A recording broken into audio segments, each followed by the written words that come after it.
Chapter 1. The Blinding Chamber. The torches burn low in the chamber beneath the great palace. Their light does not illuminate so much as it reveals flickering across stone walls that have absorbed centuries of screams, casting shadows that seem to recoil from what is about to unfold. This room has no official name, no cartographer marks its location on any map. Yet every courtier in Constantinople knows it exists. The air tastes of iron and fear. Two guards drag a man down the final corridor, his fine silk robes now torn and filthy, his imperial purple stained with sweat and grime. He was an emperor once mere weeks ago. He sat on the throne of the Roman Empire, commanding armies that stretched from the deserts of Syria to the mountains of Armenia. Now he can barely command his own legs.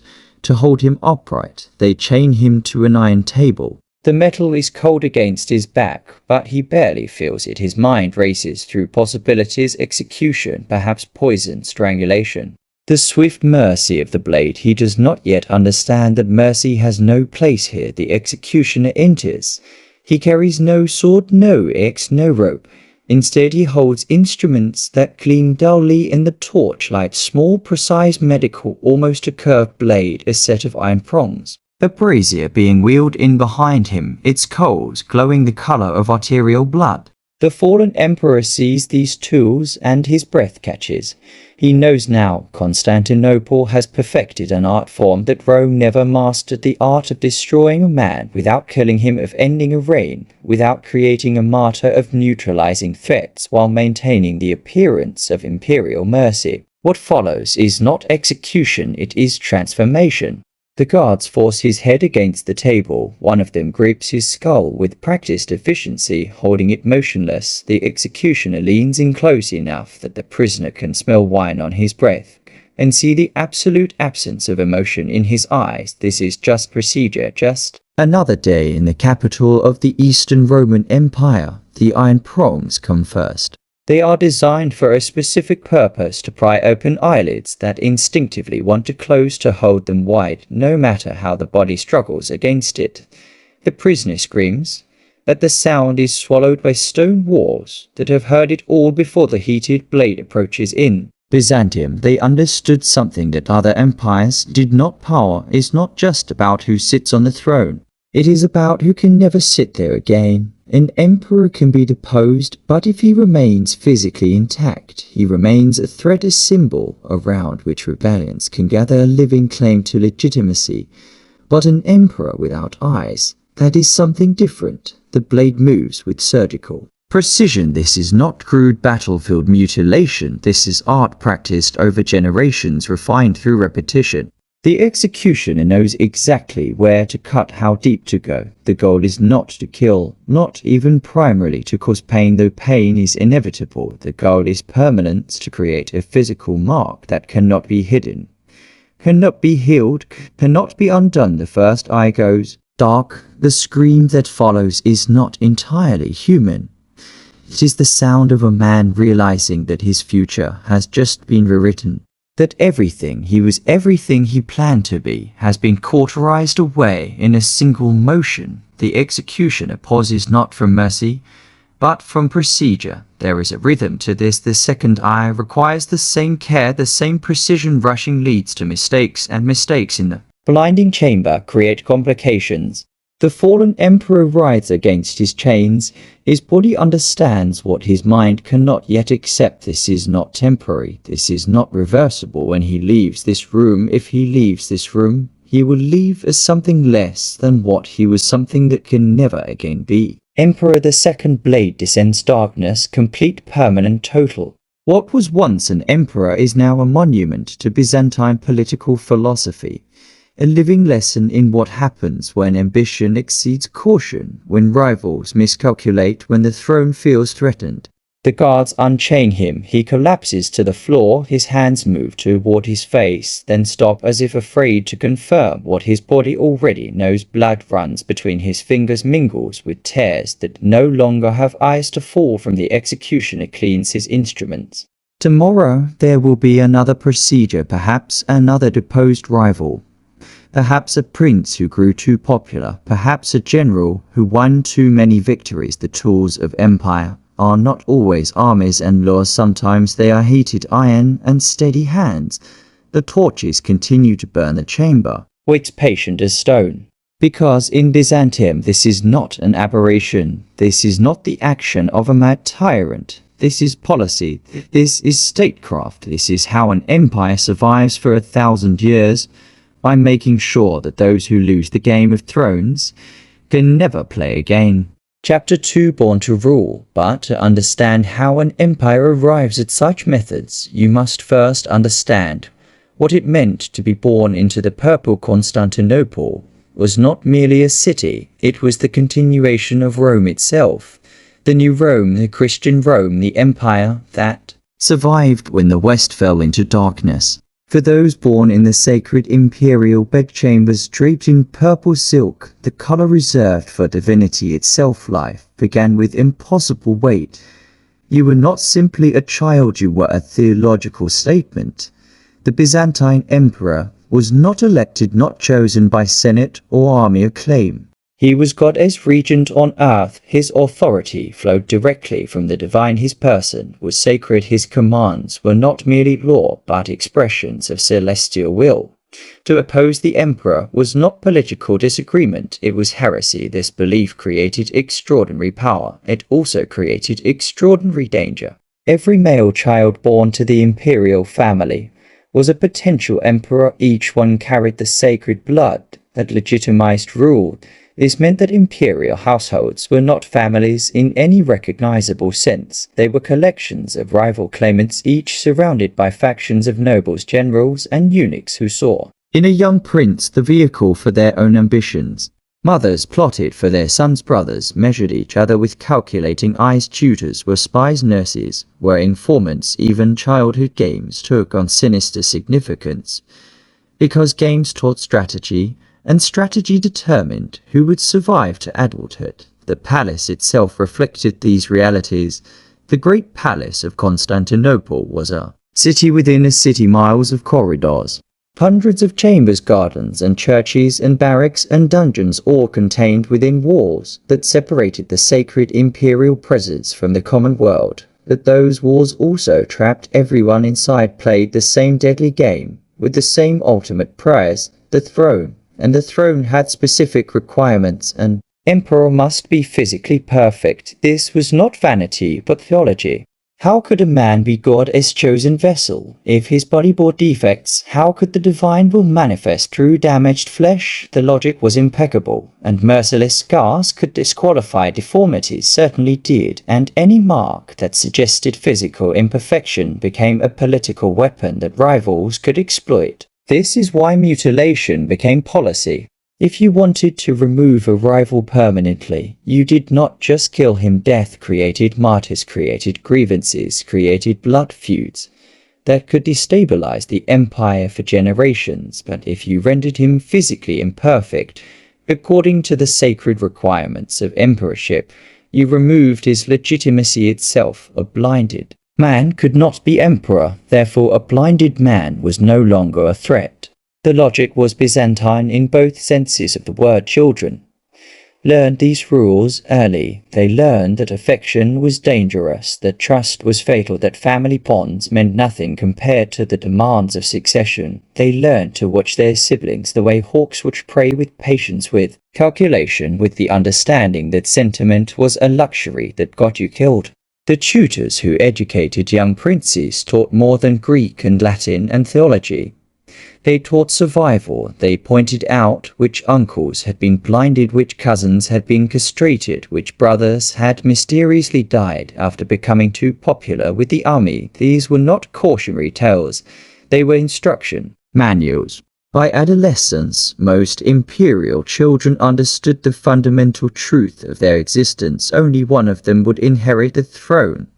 The rest would either submit completely, rendering themselves harmless, or they would be rendered harmless by others. There was no middle path. Some tried to escape the game they joined. Monasteries took holy vows, attempted to signal that they posed no threat. But even monasteries were not safe. Abbots could be bribed, guards could be corrupted. And a prince in a monastery was still a prince, still a potential rallying point for discontented factions. The only true safety was in being so thoroughly destroyed that no faction would ever see value in supporting you. This was the world into which every Byzantine noble was born, a world where purple silk was both crown and target, where divine right was real and terrifying, where family dinners were intelligence-gathering operations, and where everyone understood that the price of failure was not merely death, it was something worse. It was transformation into a living warning, a body without the capacity to threaten an existence without possibility. A future that consisted solely of remembering what you once were, and could never be again. The palace glittered with gold mosaics and holy icons, but beneath the beauty, beneath the liturgy and ceremony and claims of divine mandate, there was only the cold mathematics of power.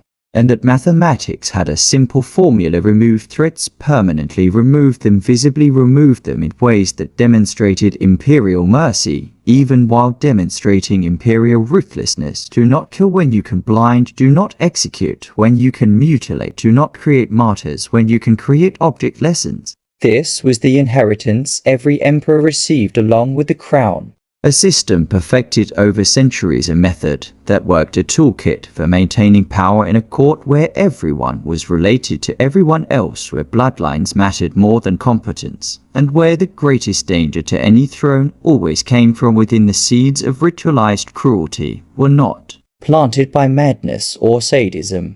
They were planted by cold political logic, by theological necessity, by the accumulated wisdom of an empire that had survived longer than any other, and those seeds were about to bear their darkest fruit.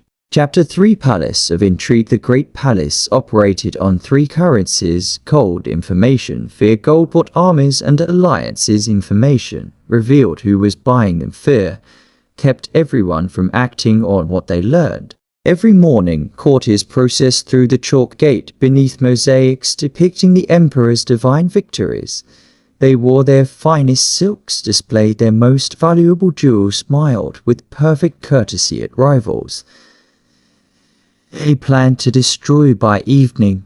The choreography was precise. Everyone knew their place, everyone performed their role, but beneath the ritual combat raged. The eunuchs held more power than most, realized, castrated in childhood, elevated to positions of trust precisely because they could never found dynasties of their own. They managed the imperial household. They controlled access to the emperor, decided who received audiences, determined what information reached the throne. Their inability to sire children made them trustworthy in Byzantine logic. It also made them ruthless in ways others could not match. They had no sons to protect, no family to preserve. Their power was entirely personal, dependent on remaining indispensable. To remain indispensable, they cultivated networks of informants that stretched from the imperial bedchamber to the docks, where foreign merchants arrived with news from distant provinces. The generals represented different threats. They commanded armies. Their soldiers, loyal to them personally, could march on Constantinople if sufficiently motivated. A successful general became a danger by definition. Victory proved capability. Capability suggested potential emperor status, and potential emperors had to be managed. Some generals understood this. They won their battles, then retreated to estates where they lived quietly, accepted honors gracefully, never gave anyone cause for concern. Others did not understand quickly enough. The church added another layer of complexity. Patriarchs and bishops wielded spiritual authority that could legitimize or undermine emperors. They could declare a reign blessed by God or tainted by sin. They could frame political opponents as heretics, turning secular disputes into holy crusades. And they too had ambitions not for the throne itself, but for influence over whoever sat on it. In this environment, information became weapon.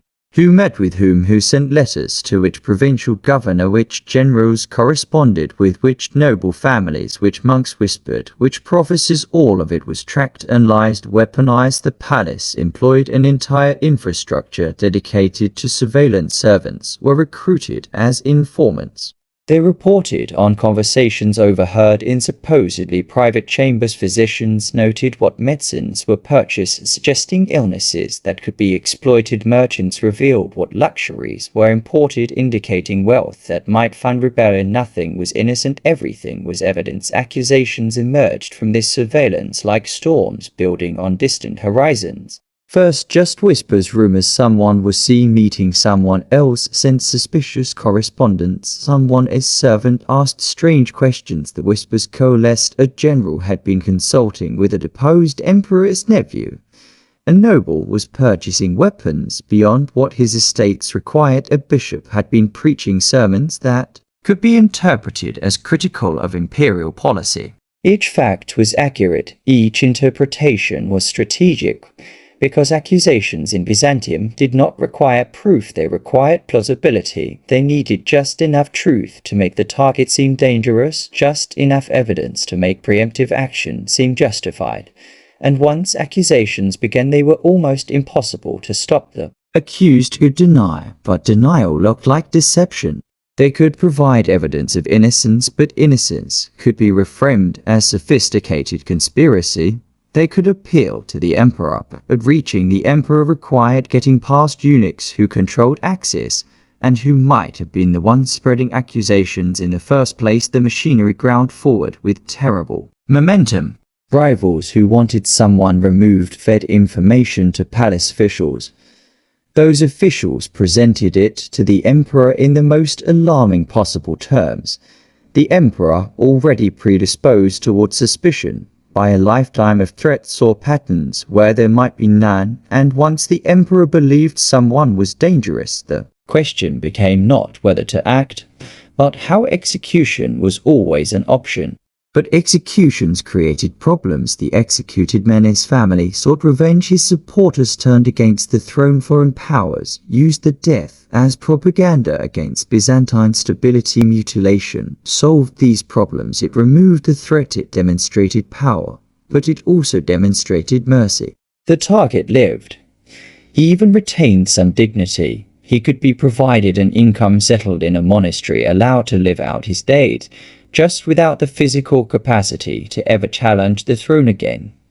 This was how the palace operated day after day, year after year, century after century. A machine designed to identify threats and neutralize them permanently. A system where everyone watched everyone else, where paranoia was not mental illness, but survival strategy, where cruelty was not sadism, but administrative efficiency. The courtiers processing through the chalk gate each morning understood all of this. They smiled, they bowed, they performed loyalty with theatrical precision. And they plotted because in a system where anyone could be neutralized at any moment, the only rational response was to neutralize others first. The palace glittered in sunlight, but inside its corridors shadows moved with purpose. Whispers circulated, carrying accusations that would soon require action, and somewhere in the depths below the marble floors and gold mosaics, the blinding chamber waited.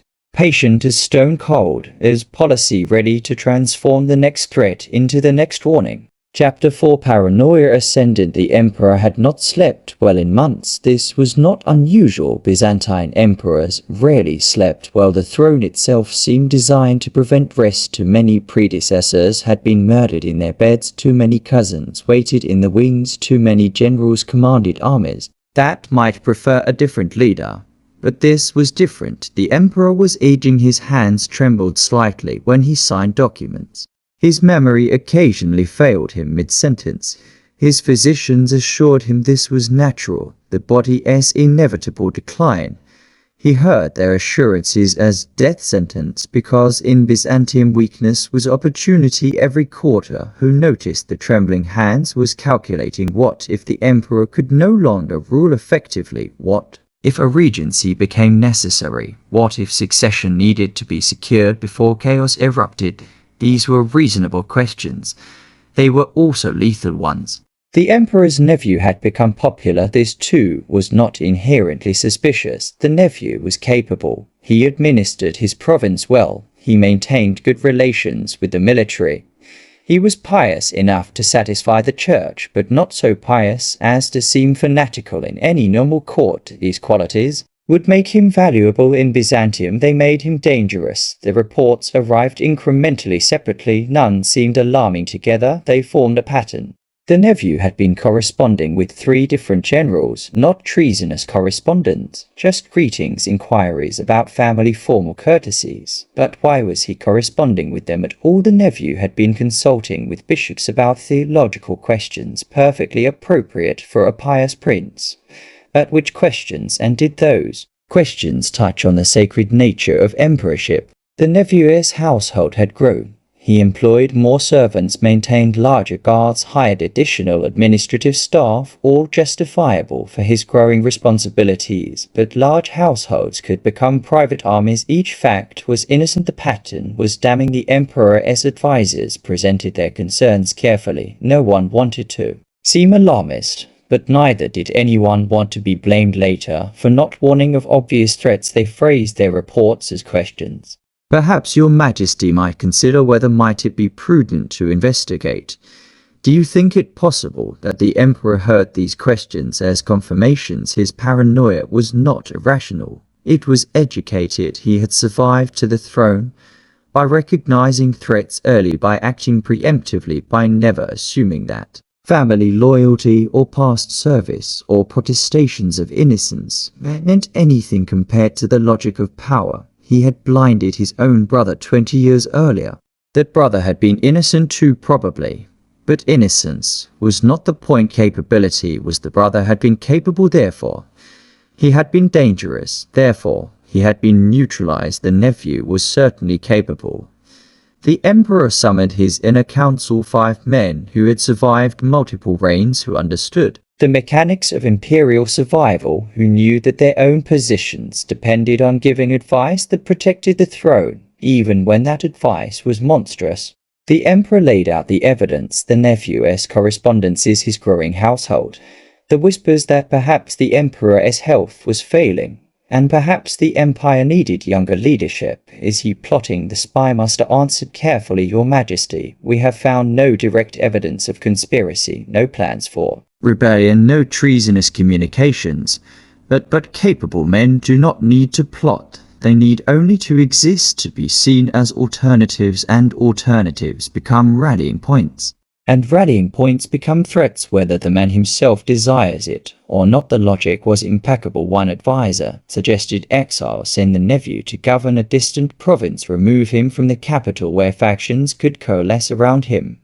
Another advisor explained why this was insufficient. Distant provinces were where rebellion started, where popular governors built personal armies, where distance from oversight created opportunity. Execution was discussed. But execution created martyrs, and the nephew had done nothing overtly treasonous. Killing him would seem tyrannical, would alienate the military and church, would make the emperor look weak rather than strong. There was another option, the one Byzantium had perfected, the one that solved all the problems simultaneously. Neutralize him, make him physically incapable of emperorship, remove the threat without creating a martyr, demonstrate imperial power while also demonstrating imperial mercy, blind him. The room fell silent, not from shock.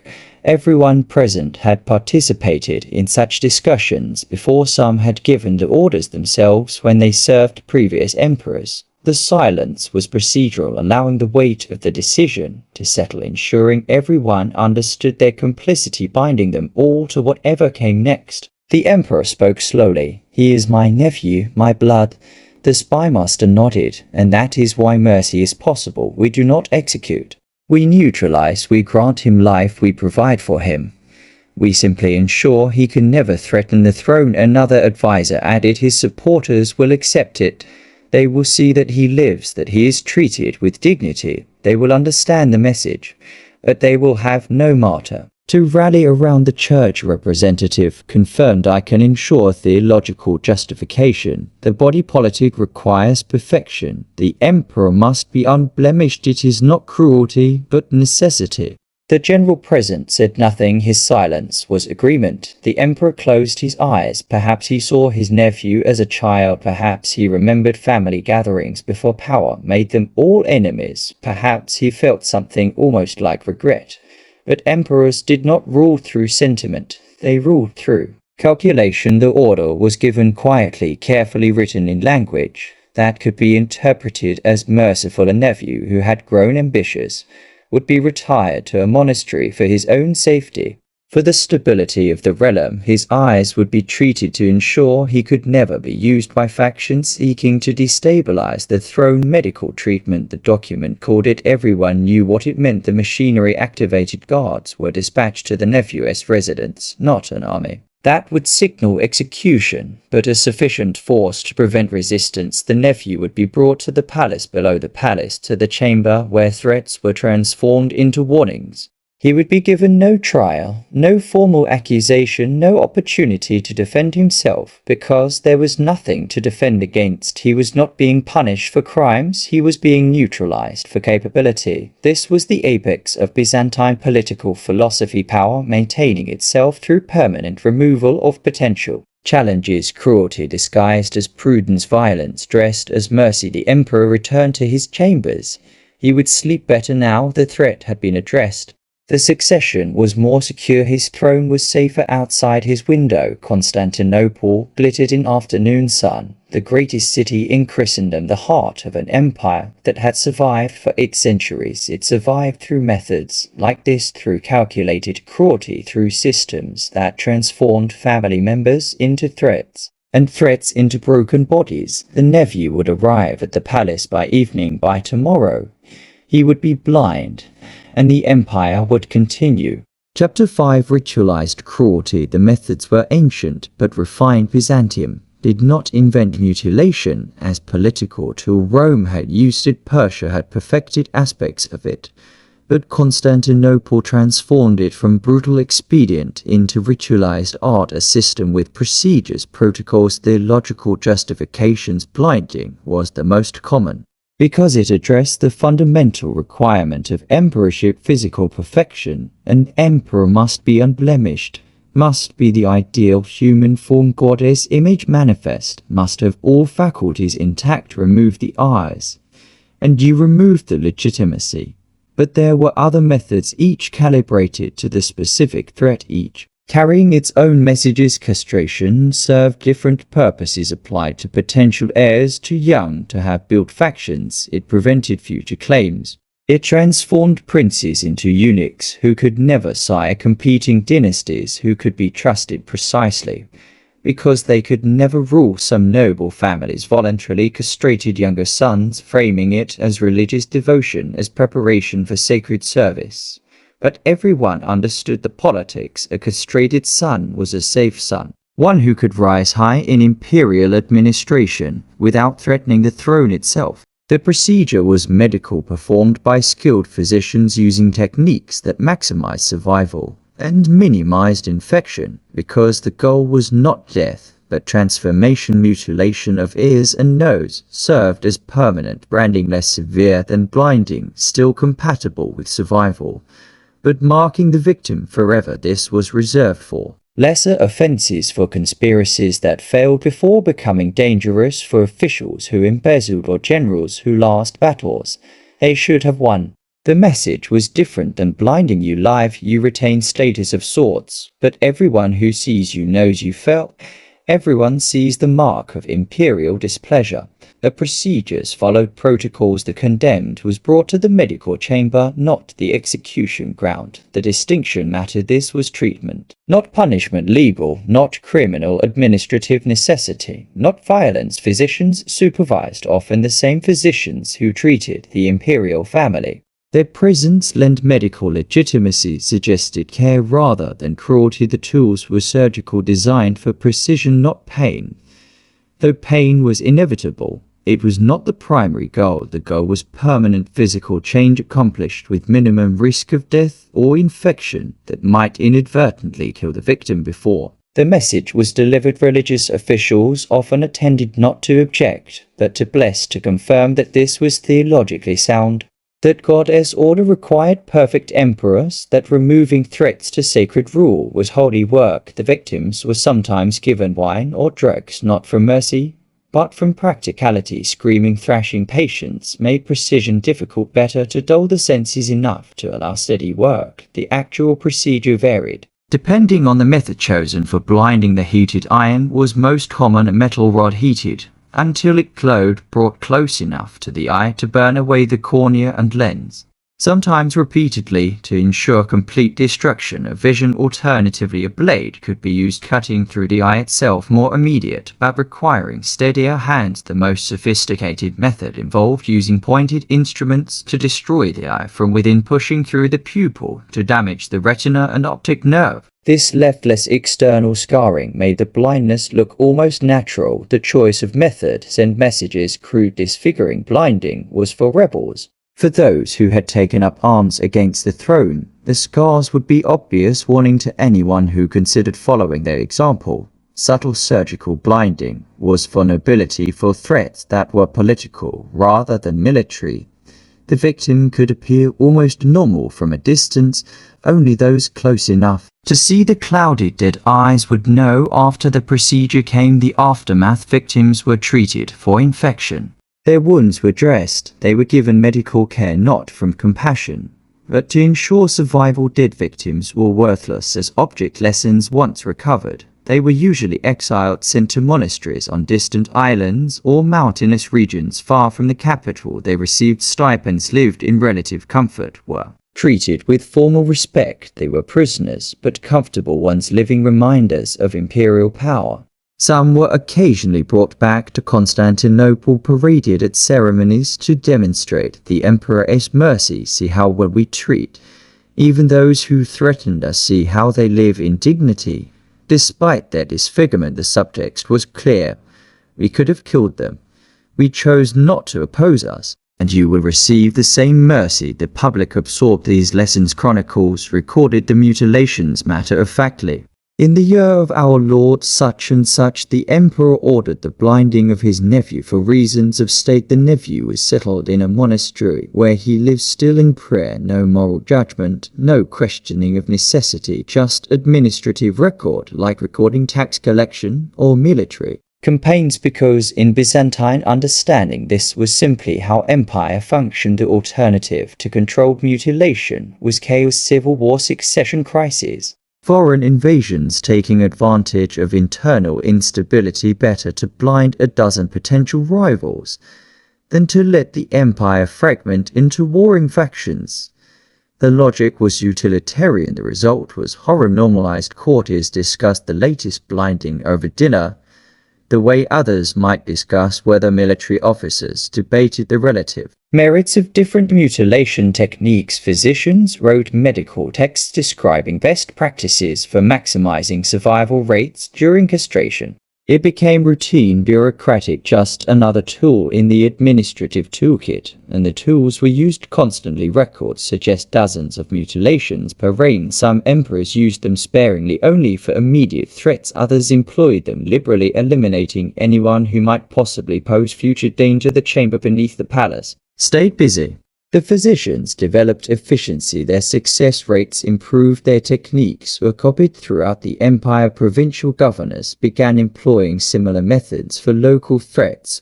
What started as imperial prerogative became standard practice. The Byzantine Empire created a culture where political violence was medicalized, where cruelty was procedural, where destroying human bodies was reframed as administrative necessity, and it worked. The empire endured succession crises, were contained, rivals were neutralized, civil wars were prevented at the cost of thousands of men blinded, castrated, mutilated, exile transformed from threats into warnings, from political actors into object lessons. The chamber waited below the palace, patient, cold, necessary, and Constantinople glittered above, oblivious to the screams below, or perhaps not oblivious, perhaps simply accustomed. This was empire.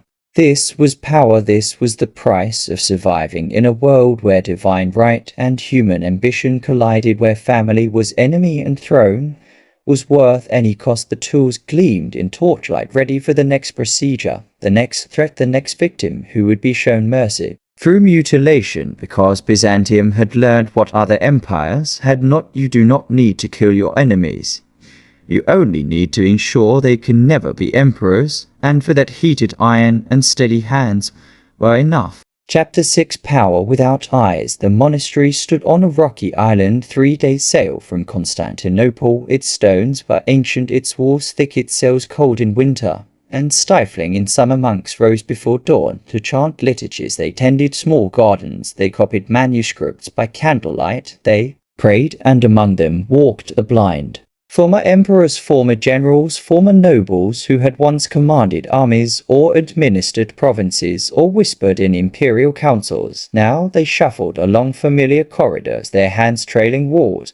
They had memorized their futures reduced to routine. This was exile, Byzantine style. Not execution, not imprisonment. Exactly something stranger, something more psychological, a living death that preserved the body while destroying all plausibility. The blind were given cells like any other monks. They received adequate food. They were treated with formal courtesy. The abbot would address a blinded emperor with his former title, though everyone knew the title meant nothing now. Your Imperial Majesty, may I assist you to the refectory? The words were ritual, empty of meaning, but maintaining the fiction of dignity. Some of the blind adapted. They embraced monastic life, found genuine faith, or at least the performance of it. They spent their days in prayer, their hands learning to navigate with outside, their minds trying to find peace in powerlessness. Others did not adapt. They sat in their cells for hours, reliving their falls, replaying the moments when fortune turned, when allies betrayed, when the emperor gave the order. They whispered to themselves arguments. They should have made warnings. They should have heeded conspiracies. They should have executed more carefully. The monks tolerated this. What else could the blind do? But occasionally rumors would reach Constantinople. A blinded general had begun meeting with certain monks who had connections to military garrisons. A former emperor was receiving unusually detailed letters from the capital containing suspiciously specific political information. These rumors were never ignored. New guards would appear at the monastery. Additional restrictions would be imposed. The blind exile would be moved to a more remote location, even farther from the capital, even more isolated, because Byzantium understood something crucial: blindness removed legitimacy. But it did not eliminate intelligence. Blinded men could still think, still plan, still attract supporters who saw in them a symbol of opposition. A blind emperor could not rule, but he could become a figurehead around which others rallied. So they were watched constantly, carefully. Their visitors were monitored. Their correspondence was read. Their movements within the monastery were tracked. They were prisoners pretending to be monks. Sometimes the pretense ended. A blinded noble would be found dead in his cell. Natural causes. The official report would state he was elderly. After all, and life in monasteries was harsh. Natural causes that conveniently removed a threat before it could gather momentum. Other times, the punishment escalated. A blind man who continued to pose problems might be blinded again, more thoroughly, or castrated additionally, or have his tongue removed, each mutilation layering upon the last, until the human being was reduced to a breathing warning. Do not threaten the throw. Do not imagine blindness ends our reach. Do not mistake survival for safety. The system was comprehensive, totalizing, inescapable. But it was not perfect. Because human ambition is remarkably persistent, and Byzantine politics created situations where even blinded men could matter. When emperors died without clear heirs, when succession crises erupted, when civil war loomed, suddenly a blinded rival in a monastery became strategically relevant. Factions would send emissaries. They would make proposals. They would suggest that while, of course, the blind man could not be emperor, he could bless a candidate, could lend legitimacy through his bloodline, could serve as a symbol. Some blind exiles refused, remembering what ambition had cost them, understanding that cooperating would likely end in death. Others accepted, grasping at phantom power, one more chance to matter, one more moment of relevance before the darkness consumed everything. These attempts usually failed. The current emperor would send soldiers. The monastery would be surrounded. The blind exile who had dared to involve himself in politics again would be executed, this time actually dead. But occasionally, in the chaos of disputed successions, these attempts succeeded. A blind prince would be brought back to Constantinople, his mutilation now framed as suffering that proved his worthiness, his inability to rule himself, making him the perfect compromise candidate. He would bless a stronger figure, a general or administrator, who would rule in all but name, and the blind prince would live in the palace, again surrounded by luxury, honored in ceremony, still blind, still powerless, but no longer invisible.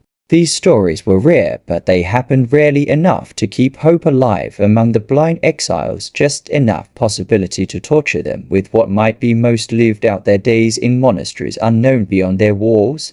The empire moved on, new emperors took the throne, new threats emerged. New victims were blinded and exiled, the cycle continued, and the monasteries filled with broken men who had once commanded legions, who had once advised emperors, who had once believed they understood power well enough to seize it. Now they understood power differently. Power was not the throne, it was the capacity to put men on thrones or remove them. Power was not commanding armies, it was controlling the system that decided who commanded armies. Real power lay with those who operated the machinery, those who whispered in emperors' ears, those who drafted the orders, those who heated the irons. The blind exiles had mistaken position for power, and power had corrected them permanently, publicly, mercilessly.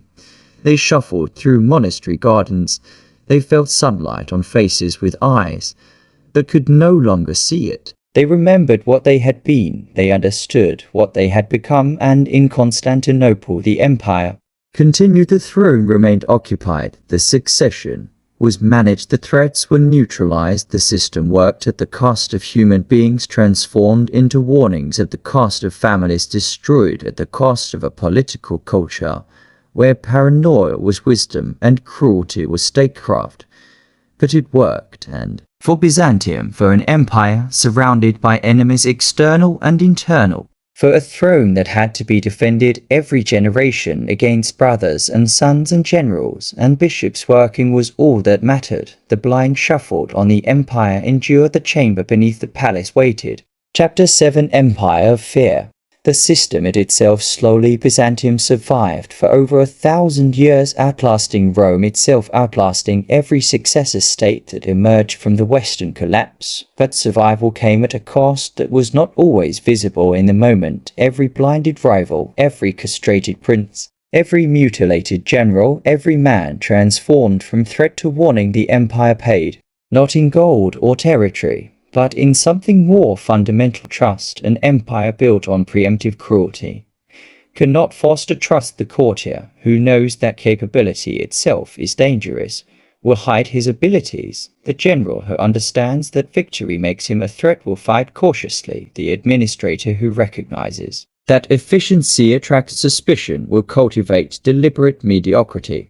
Excellence became dangerous, loyalty became suspect, competence became threat. The best and brightest learned to make themselves seem less than they were, less capable, less ambitious, less worthy of notice. Some succeeded and survived in comfortable obscurity, others failed and were blinded for the crime of being talented. The empire drained its own talent pool systematically, relentlessly, and the external enemies noticed. Arab armies pressed from the east. They tested Byzantine defenses, probed for weakness. They found more weakness than they should have, because the generals commanding those defenses had been chosen for political reliability rather than military genius. Barbarian tribes raided from the north. They swept through provinces that should have been defended, because the provincial governors were political appointees whose primary qualification was that they threatened no one. In Constantinople, the empire contracted slowly at first, then faster. Territory was lost, provinces fell, cities that had been Roman for 1,000 years were conquered, and Constantinople scrambled to respond, but responding required trusting generals with armies. And trusting generals was exactly what the system was designed to prevent. The cycle was vicious. A military crisis emerged. The emperor needed capable commanders. He elevated talented generals. Those generals won victories. Those victories made them popular. Popular generals were dangerous, so the emperor blinded them or exiled them, or otherwise neutralized them. The next crisis required new generals who were less experienced. The empire lost more territory round and round. The alternative was to trust, to allow capable men to remain capable, to tolerate popular generals who were also loyal. But how could anyone know who was loyal? Power itself made loyalty questionable, success itself created ambition. So the empire continued neutralizing its own leadership politically. This created instability. Every neutralized rival had a family, had supporters, had factions who viewed his blinding as injustice. Those factions would await opportunity, would support the next rival, who seemed positioned to succeed. Revenge became inheritance. Sons avenged blinded fathers, nephews avenged castrated uncles. Each act of imperial cruelty planted seeds of future rebellion. The empire was trapped. Stop blinding rivals, and succession crises would multiply. Civil wars would erupt more frequently, continue blinding rivals, and create cycles of revenge that ensured future instability. There was no good option, only choices between different flavors of dysfunction. The population gradually lost faith, not suddenly, no single blinding turned the people against the empire, but cumulatively over centuries the message was absorbed. The throne was not sacred, it was a prize fought over by ambitious men who would do anything to claim it and keep it. Emperors were not God's chosen regents. They were winners of a brutal game played without rules. The church's endorsement was not divine mandate, it was political convenience. Once that faith eroded, the empire lost something essential, the voluntary cooperation that makes governance possible. The belief that authority deserves obedience. Byzantium became an empire of compliance rather than conviction. People obeyed because they feared consequences, not because they believed in the system. And compliance is fragile when external pressure increased, when barbarians reached the gates, when economic crisis struck. Compliance evaporated. The empire lurched from crisis to crisis. Sometimes it found capable leaders who stabilized things briefly, sometimes it got lucky and enemies fought each other instead, sometimes it survived through nothing more than institutional inertia, but it never recovered what it had lost: the capacity to trust its own elite, the ability to reward excellence without fearing it, the confidence to allow succession without mutilation. In the final centuries, Byzantine emperors still occasionally blinded rivals. The tools still existed, the chambers still waited, but the empire they were trying to protect was already hollow, maintained through habit and fear and the memory of past glory. When Constantinople finally fell, when Ottoman armies breached the walls, when the last emperor died fighting in the streets, the empire did not collapse because the Ottomans were unstoppable. It collapsed because it had spent 1,000 years weakening itself. Every blinded rival, every neutralized threat, every talented man destroyed for the crime of capability. Each one was a stone removed from the foundation, until finally there was no foundation left, just the beautiful facade of an empire that had survived longer than it should have through methods that guaranteed it could not survive forever. The monasteries still held their blind exiles. On the day Constantinople fell, they felt the ground shake as cannons broke ancient walls. They heard distant screams as soldiers swept through streets.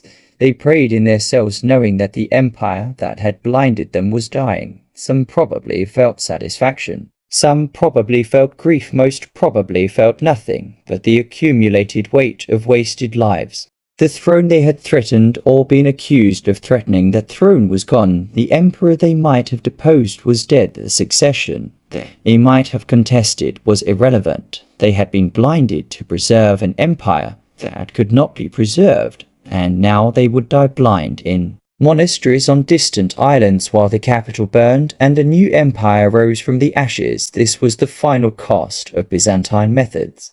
Not just the individuals destroyed, not just the talent wasted, not just the cycles of revenge and instability, but the slow grinding corrosion of an entire political system that survived through fear until fear was no longer enough. Chapter 8. The crowns cursed. The last emperor of Byzantium died with his eyes intact. Constantine's eye Palaeologos fell fighting on the walls of Constantinople in 1453, defending a city that could no longer be defended, commanding an army that no longer existed, ruling an empire that was already a Memory. He was not blinded by a rival, he was not castrated or mutilated or exiled to a monastery. He simply died like soldiers die in battle with whatever dignity warfare allows. The tools of Byzantine succession never touched him, not because the system had reformed, but because there was nothing left to preserve the empire. He ruled consisted of one city, everything else was gone. The machinery of power had finally consumed itself completely, and perhaps in that final moment, as Ottoman soldiers overwhelmed the walls, perhaps Constantine understood what 1,000 years of Byzantine politics had created. An empire that mastered power at the cost of everything. Power was meant to protect the throne, endured through methods that made the throne worthless. The succession was controlled through techniques that ensured succession crises never truly ended. Threats were neutralized through cruelty that created more threats. This was the crown's curse, not supernatural, not mystical, just the inevitable mathematics of a system built on fear. Every Byzantine emperor who took the throne knew the tools that had kept his predecessors in power. He knew the chamber beneath the palace. He knew the physicians who performed the procedures. He knew the justifications, theological and political, that made it all seem necessary. And he knew with absolute certainty that those same tools could be turned on him. Any emperor could become the next victim. Any throne could become the next trap. So each emperor used the tools first, used them preemptively, used them constantly, trying to stay ahead of threats real and imagined, and in doing so ensured that threats would never stop emerging, because a system that neutralizes rivals through mutilation teaches everyone that power is the only security, that trust is fatal, that striking first is the only rational strategy. You cannot build an empire on that foundation. You can only maintain one.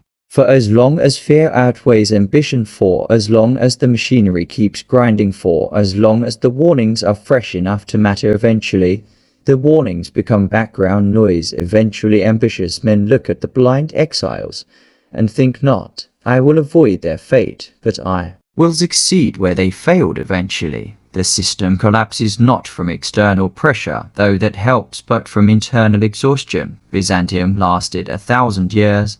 An extraordinary achievement, an empire that survived plagues, invasions, civil wars, economic collapse, crusades that turned on Constantinople itself. But it survived as a warning, as a demonstration of what happens when power becomes its own justification, when cruelty becomes routine, when the methods of control become more important than what is being controlled.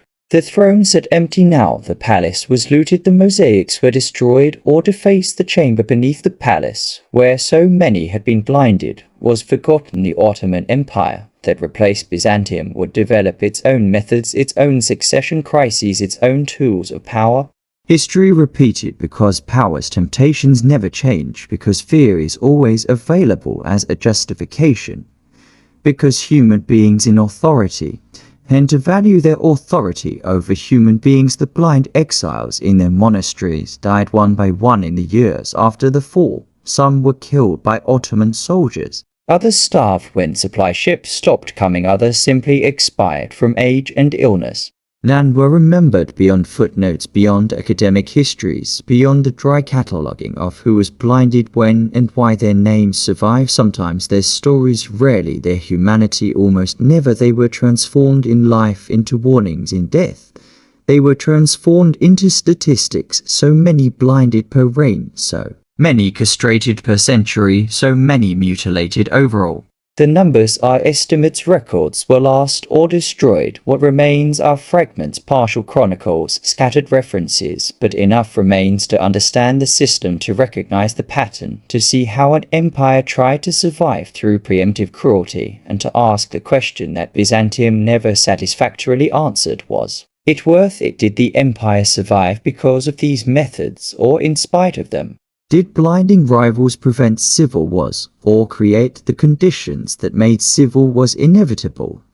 Did the chamber beneath the palace preserve the throne, or guarantee that the throne would always be unstable? The answer probably varies depending on which century you examine, which emperor you consider, which crisis you analyze, but the final answer is clear. Byzantium failed. The methods that supposedly preserved it failed. Eventually the throne it tried to protect was conquered. The succession it tried to control became irrelevant. All that remains is the story, a story about power and what it demands, a story about fear and what it creates, a story about human beings who made terrible choices and called them necessary. The blinding chamber is gone now, part of ruins buried under centuries, part of archaeological sites that tourists visit, but the lesson remains: power that requires constant cruelty to maintain is not power.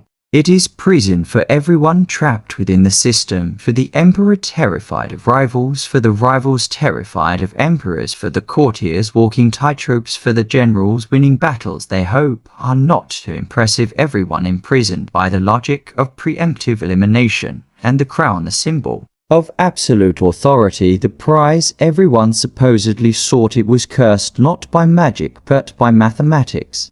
Whoever wore it wore a target. Whoever claimed it claimed a responsibility to mutilate brothers and blind sons and castrate nephews. The crown did not grant power, it granted the terrible burden of maintaining power through methods that made power meaningless. This was Byzantium's legacy, not its art or architecture or preservation of classical knowledge, though those matter, but the demonstration of power as limits, the proof that you can win every battle against your rivals and still lose the war against your own methods. The throne endured for 1,000 years, and every year it endured, it did so at the cost of someone as eyed, someone as future, someone as humanity, until finally there was nothing left to preserve, nothing left worth the cost. The empire that mastered punishment forgot what it was punishing for. And so it ended not with revelation or reform, but with conquest, erased by armies that simply wanted what Byzantium had and took it. The chamber beneath the palace waited empty. The tools were lost or melted down. The blind exiles died forgotten, and the crown, the cursed crown that demanded so much and delivered so little, it was melted down too, turned into coins or jewelry, or simply lost absolute power, transformed into scattered fragments, which is perhaps the most Byzantine ending imaginable.